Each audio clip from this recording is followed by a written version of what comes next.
PEGI 3.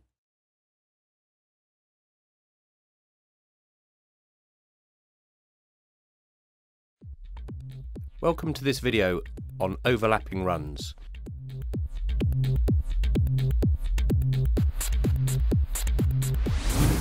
We're going to examine how active AI has an impact across the whole pitch and affects all situations. So this is a situation that you should be fairly used to seeing in PES 2011.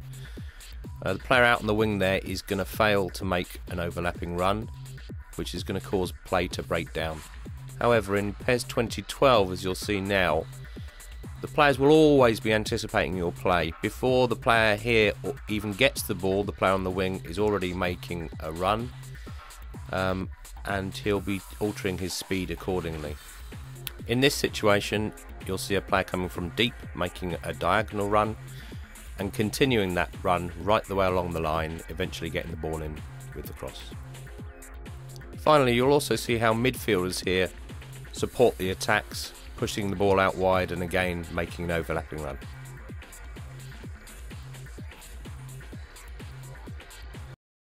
Looking at another feature now of the active AI system, we're going to talk about diagonal runs.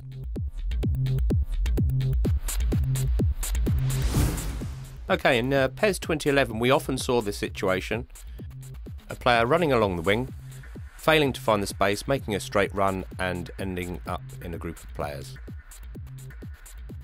And then when he passes it out wide, the player on the wing is going to do the same thing, ending up in a poor shooting situation.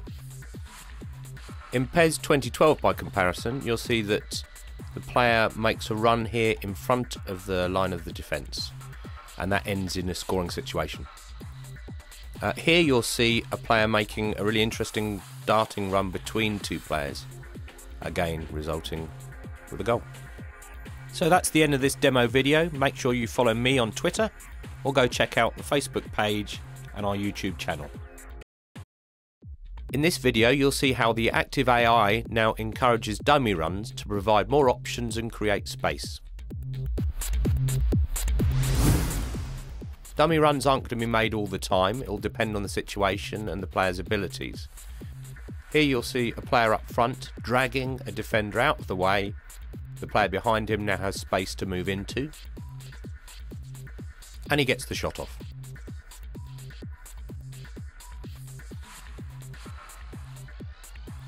Here again you'll see the support striker making a run to drag players out of the way, and in this case he's going to leave space for the pass to be made into.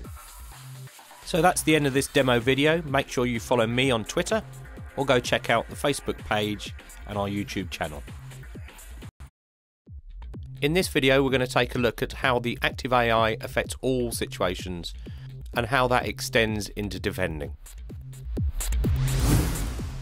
In PES 2011, you'll see here when we stop the video that the formation of teams at times could be really haphazard.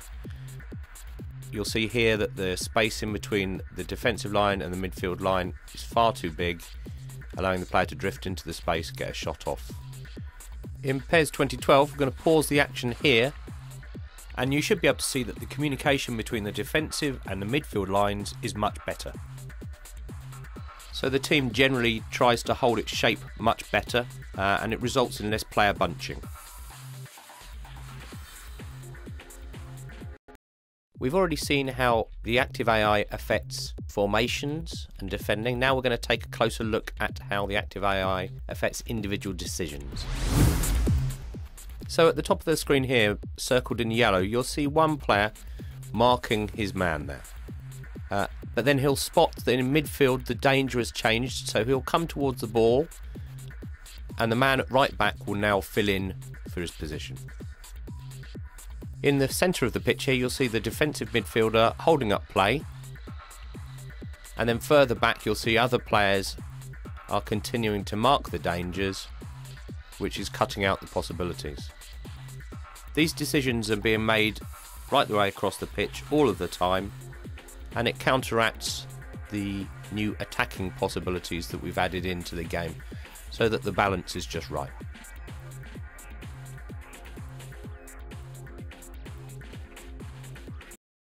Turning our attention now to a brand new system which is called off the ball control.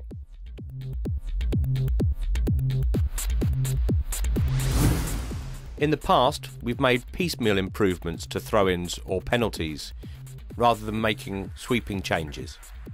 In this situation, you'll see the throw-ins that are affected, but it also affects every dead ball situation that you're in. It encourages you to pick a man and try and make space. Here we're going to move on to a regular free kick. Now, the player's going to switch control away from the kicker using the right stick and cycle to a player he feels is in a good position. He's going to make space, and then we see the header on goal. Moving on to goal kicks here, you'll see again the system affects the situation. My right stick changes the player that you're controlling, and then you're calling for the ball either along the ground using the X button or in the air using the circle button.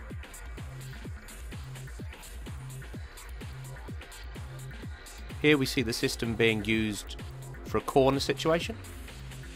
The player is going to select the man at the edge of the box there, make a late run, and again a chance on goal. It's a fantastic new system, really increases the level of freedom in PES.